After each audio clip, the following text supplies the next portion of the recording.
Now, before these two gentlemen, there was someone else, Swami Vivekananda, who was the Indian master, right? An Indian guru who really his mission was kind of to turn on the Western world to a consciousness of oneness, to Eastern mysticism. And he came to the US in 1893 and spoke at the first Parliament of World Religions. And people were just blown away, right? They just like the first time they heard that. And it actually, those talks, um, very much influenced the formation of New Thought. So he says this: the whole universe is simply an ocean of matter in which you and I are like little whirlpools. Masses of matter are coming into each whirlpool, taking the whirlpool form and coming out as matter again. The matter that is in my body might have been in yours a few years ago, or in the sun, or in a plant, and so on. And it's in a continuous state of flux. We know that scientifically now. So it is with thought. It is an ocean of thought, one infinite mass in which your mind and my mind are like whirlpools. Are you not seeing the effect now? How my thoughts are entering yours and yours into mine. The whole of our lives are one. The whole of our lives are one. Pretty deep, huh? So as we embrace oneness consciousness, we can see the beauty of this truth. And we're at our core, spiritually speaking, we are all one.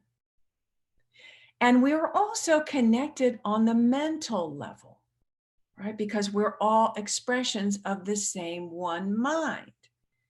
As I've said before, we tend to think that our minds are separate from others, that our minds are encased in a brain in our head, and it's impervious.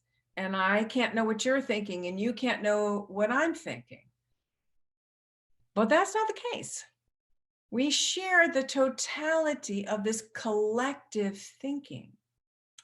And until we are aware of this, the influence of the collective unconscious, which, is infused with the majority of thoughts of separation and struggle and lack and limitation and all that.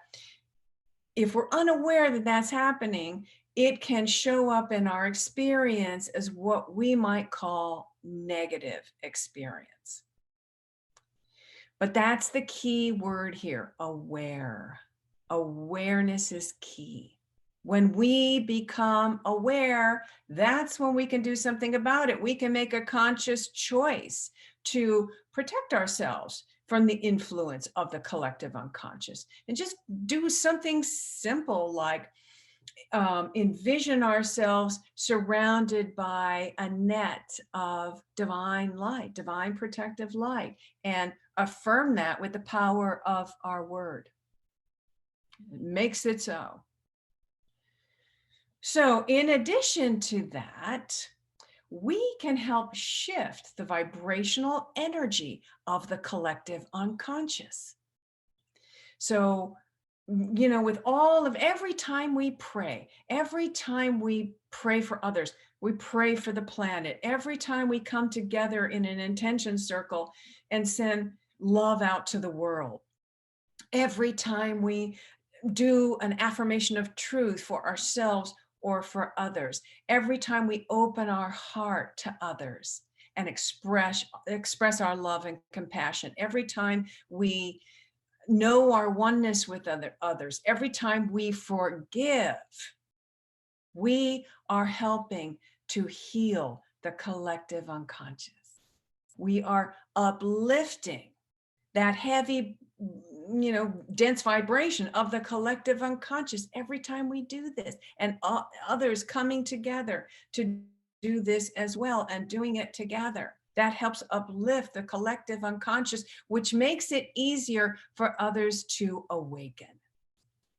It makes it easier for others to awaken. And isn't that our mission here at Unity Center of Peace?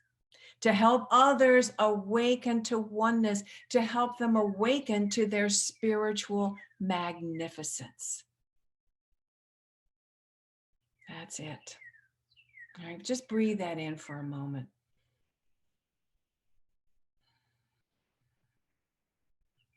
Let's affirm that together.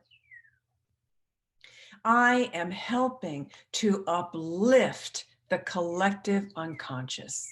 Let's say that together. I am helping to uplift the collective unconscious. I am helping make it easier for others to awaken. I am helping to make it easier for others to awaken.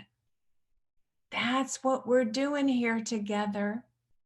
You know, it's never a waste of time to sit in meditation or to do a prayer or to, never think that that's not been effective, because every prayer you have ever uttered, every time you've sat in meditation, every time you've sent love to someone else, it's all gone to the healing of the collective unconscious, right? And pretty soon, that will be the majority of the content of this collective unconscious. And so, that then expresses in our lives, in our individual lives, as moments of grace, as moments of unexpected good coming into our lives, as moments of healing when we didn't expect it. Those things. And my guess is that has already happened to you, maybe several times, right? Those moments of grace, of unexpected good, unexpected healing. Well, that's the result of so many people praying and sending love and light that is caught up into the collective unconscious and expresses in our lives. So see, every time we do this and every time we come together on Sunday, we're doing this. And all of the other groups that are meeting online, there's so many now that come together in prayer and love and oneness consciousness and open hearts. That's it. That's what we're doing together. That's our mission, right? Do you feel like this is a mission? If we can make it easier for others to awaken to oneness, that's the healing that is so needed in our world. And we are contributing to that. So feel good about that.